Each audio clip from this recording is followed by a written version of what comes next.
Esos campesinos, como nos se han llamado, habían tenido pues una identidad cultural, un idioma, sus propias autoridades, un territorio donde vivían, una cultura, una medicina propia, una historia.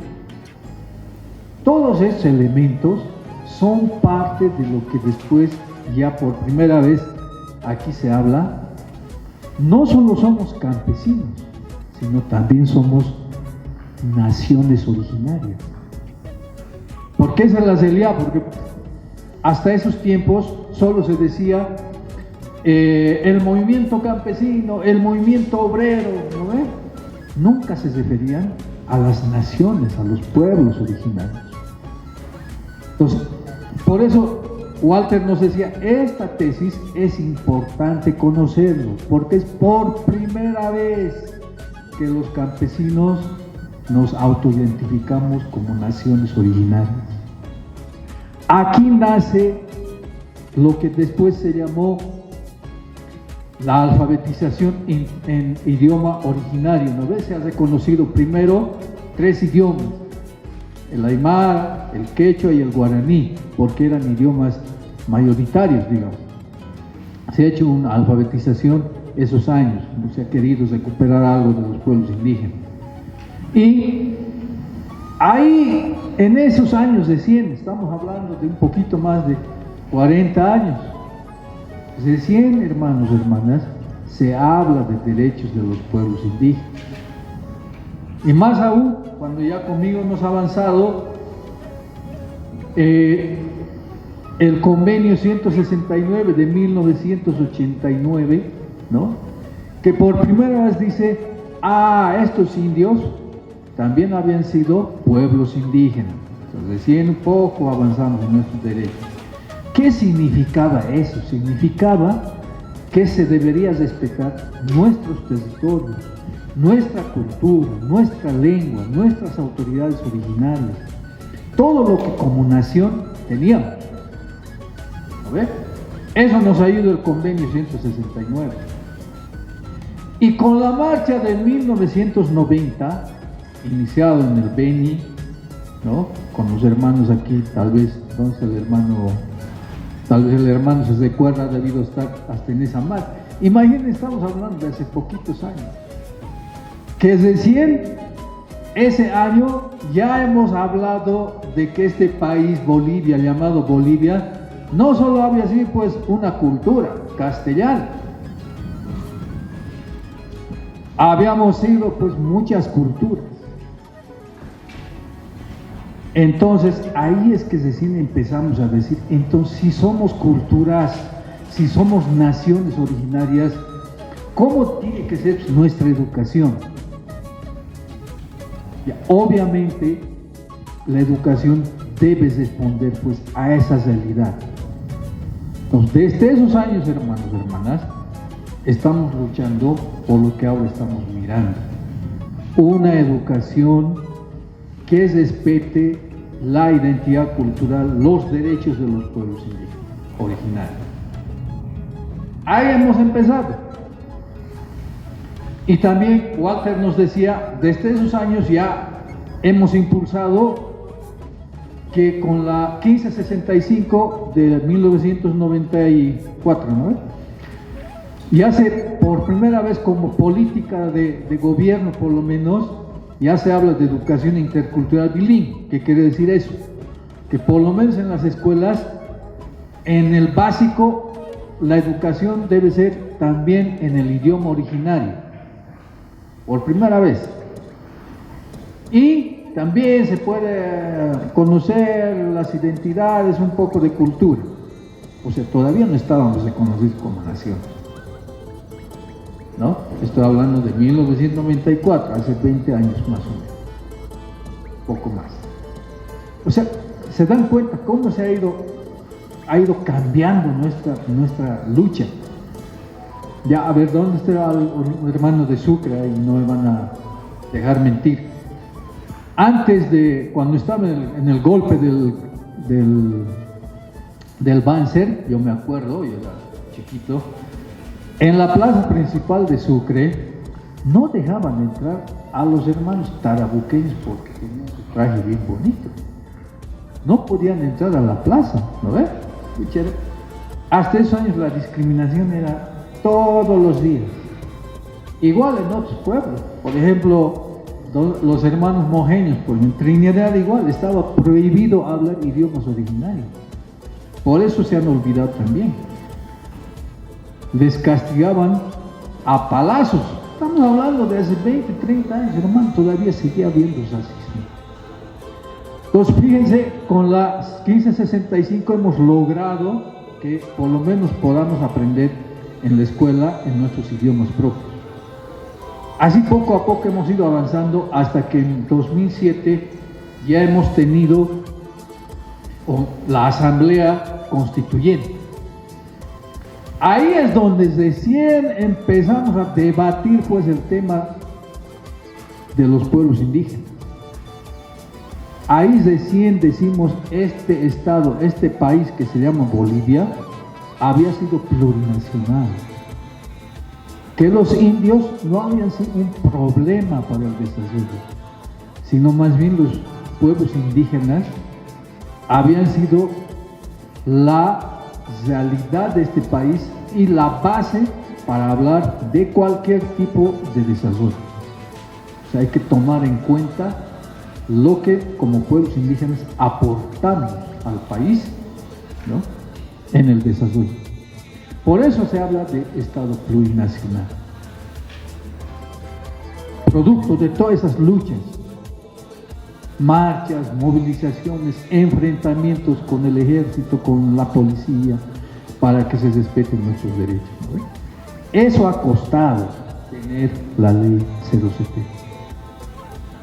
Entonces, una cosa es que hemos luchado nosotros como pueblos originarios, pero también hemos tenido, digamos, desde afuera, algún tipo de normativa internacional que nos ha ayudado a avanzar, ¿no? Ya les decía, el convenio 169, tal vez para la próxima les podemos traer una copia, sería bueno que ustedes lo conozcan muy bien. Y en 2007, a ver qué ha sido a nivel internacional la norma más importante que nos ha ayudado a fortalecer nuestra identidad y de dónde nació además el Estado plurinacional. ¿Cuál ha sido esa norma internacional? ¿Alguien sabe? Un instrumento internacional que habla de derechos de los pueblos indígenas. ¿Cuál ha sido? No, ese es el 169. Hay otro más actual, del 2007, que en Bolivia es ley.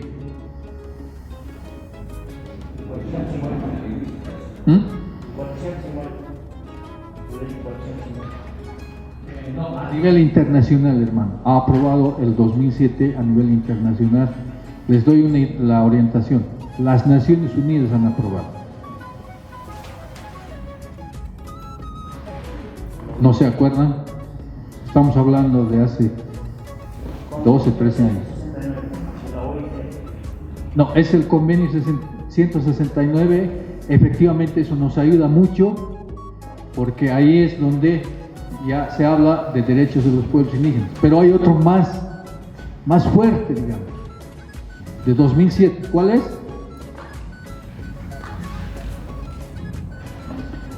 La Declaración de Derechos de los Pueblos Indígenas, aprobada por la Asamblea de Naciones Unidas en 2007. La siguiente también les vamos a traer ese instrumento internacional, se llama. ¿Ya? Declaración de las Naciones Unidas sobre los derechos de los pueblos indígenas. ¿Por qué es importante este documento? El convenio 169 de la OIT nos habla de derechos, ¿no ve? Ya que derecho al territorio, derecho a la cultura, varios derechos. ¿Cuál es lo importante de esta Declaración de Naciones Unidas? Hay dos temas importantes ahí. Ya. La primera, se consolida que nosotros no solo somos con derechos, sino somos naciones. Somos naciones. Eso les he explicado, ¿no? ¿Por qué somos naciones? Y Y lo otro, si somos naciones, nuestro principal derecho que tenemos es la libre determinación. Libre determinación. ¿Qué significa? Empezaré por esa partecita. Estamos asumiendo, ¿no? Ya hemos avanzado esto. ¿Qué significa libre determinación? Significa que como pueblos indígenas y como naciones ya tenemos el derecho de ser naciones dentro de un Estado. No sé si me entienden. Por eso somos Estado plurinacional. El Estado boliviano está conformado por 36 naciones. Eso es bien importante, hermanos, que sepamos así, hasta ideológicamente, para defender nuestra propia educación, nuestra ley 070. Significa que al decidir nuestra forma de gobierno, nuestras propias autoridades, nuestra propia cultura, nuestro propio desarrollo, como cualquier país, ¿no ve? Un país principalmente, les decía, tiene cinco componentes para llamarse nación, en cualquier parte del mundo, o sea, la francesa, la inglesa, alemana, indochina, cochinchina, donde sea que sea nación, tenemos por lo menos 5 elementos para ser nación. Uno, tener una historia. Un pueblo, donde sea que sea de 10 habitantes o de millones de habitantes, tiene una historia. Pueden anotarse si quieren, hermanos. Esto ya lo tenemos, está ahí en el documento, pero se pueden anotar.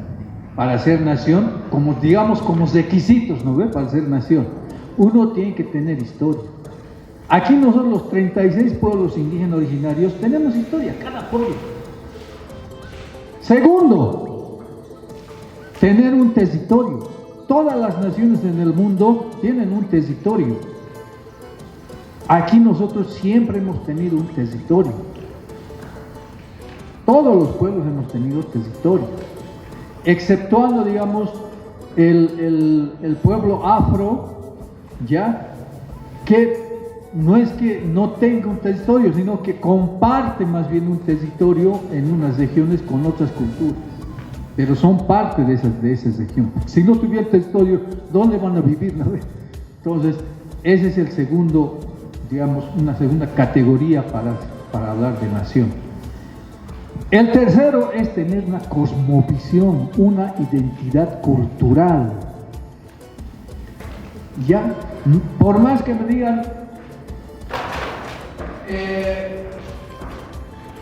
los pueblos en toda América Latina tenemos más o menos la misma cosmovisión, ¿no? Nosotros somos más, en antropología se dice, más cosmocéntricos, es decir, nosotros siempre nos hemos considerado como pueblos parte de este mundo que se llama Madre Tierra. Como pueblos siempre nos hemos considerado, porque así es nuestra cosmovisión, que somos parte de la Madre Tierra. O sea, la Madre Tierra no nos pertenece, no es de nadie, más bien es nuestra madre. Como alguna autoridad decía, nosotros somos solamente un elemento más de todos los seres vivos y no vivos que hay en nuestra Madre Tierra. Los humanos somos eso. A eso le llamamos cosmocéntrico, es decir, ser parte de toda una totalidad. Mientras la cultura occidental dice, no, también en las religiones dice eso, ¿no ve? Que todo lo que está en la tierra es para el servicio del ser humano, es en beneficio del ser humano. Entonces, ¿qué hacemos con eso? Matamos animales, contaminamos ríos, sacamos sus recursos naturales para fines del ser humano. Eso es lo que nos ha traído la colonia, ¿no ve? Entonces nosotros somos cosmocéntricos. Esa es nuestra cosmovisión, nuestra mirada, nuestra relación con el mundo, con toda la naturaleza, con el espacio también. Pero en cada una de nuestras naciones tenemos particularidades. Por ejemplo, no es lo mismo los hermanos de tierras altas, que tienen igual una cosmovisión cosmocéntrica. También los hermanos de tierras bajas somos cosmocéntricos, pero somos diferentes de los de tierras altas. Por eso somos naciones diferentes. Por ejemplo, los hermanos, cuando yo estaba en el Pando, los hermanos siempre me decían: nosotros respetamos mucho a los bosques, respetamos mucho a los árboles, a los animales. No cazamos cualquier rato, no cazamos a cualquier edad de los animales, cazamos cuando tienen que ser cazados. ¿Lo ve? Entonces, son pequeñas diferencias, pero de manera general somos cosmocéntricos, es decir, respetamos la madre tierra. Nuestra espiritualidad también va por ese lado. Entonces, el cuarto elemento, todas las expresiones culturales que tenemos, por ejemplo, el idioma, la vestimenta, lugares sagrados, las fiestas, costumbres para el matrimonio, todos esos elementos que hemos generado como pueblos nos hacen decir que tenemos expresiones de identidad cultural. Ese es el cuarto.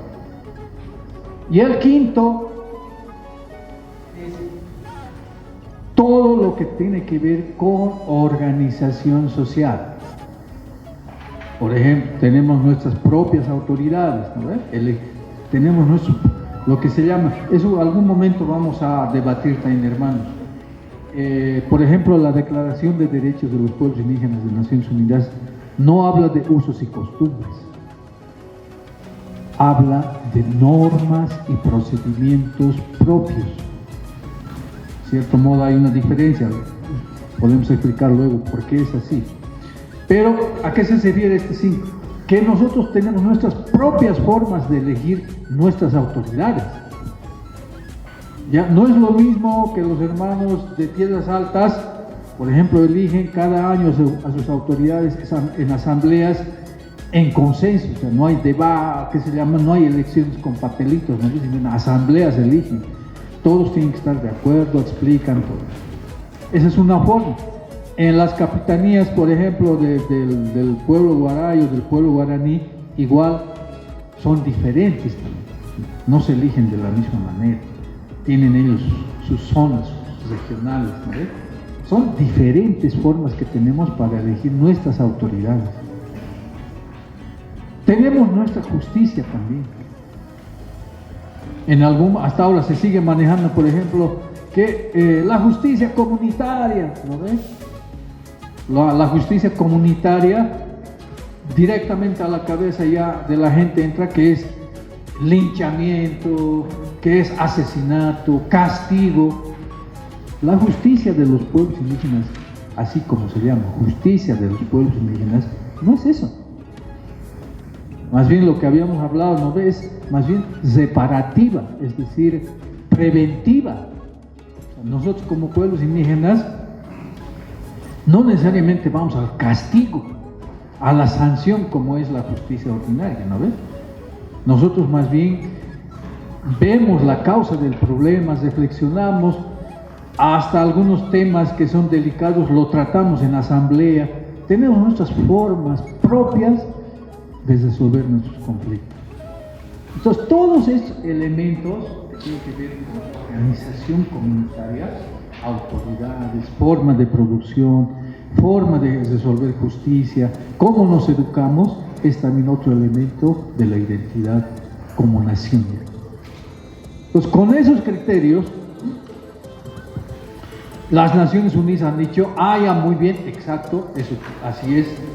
Entonces, los pueblos indígenas son naciones, no son grupúsculos, lo que hasta ahora, grupos étnicos, aborígenes, que no son malos en sí mismos, pero no expresa la totalidad de la nación.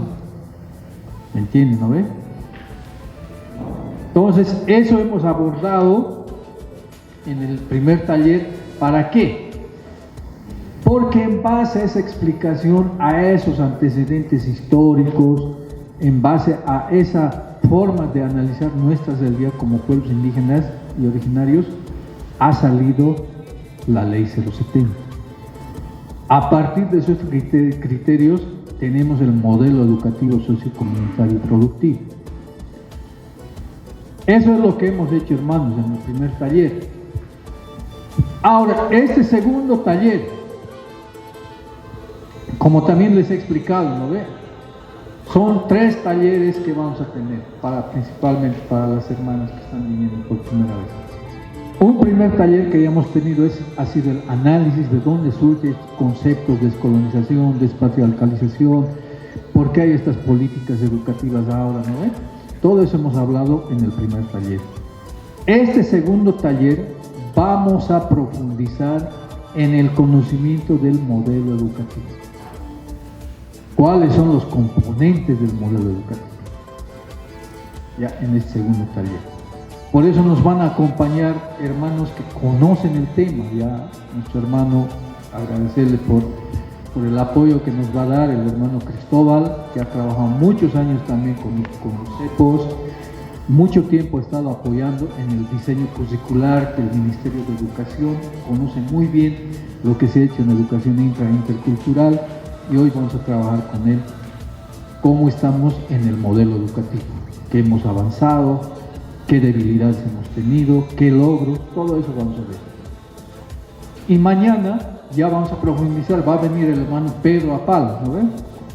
Igual una autoridad en tema educativo, que lo maneja muy bien. Con él vamos a avanzar ya cuáles son entonces los aportes que se ha hecho ya en la práctica con los currículos regionalizados, cuál es su relación con el currículum base y cómo eso también los conceptos educativos hemos aportado. Y en la tarde el hermano Miguel Cuellar, Nelson Miguel Cuellar, también nos va a visitar mañana, y con él vamos a abordar ya un tema específico, es la educación intercultural. ¿Qué significa eso? ¿Cómo hemos avanzado también? ¿Hasta dónde hemos ido con la intra? Pues ahí, por ejemplo, vamos a tener la oportunidad de profundizar qué está pasando con los saberes y conocimientos de los pueblos originarios.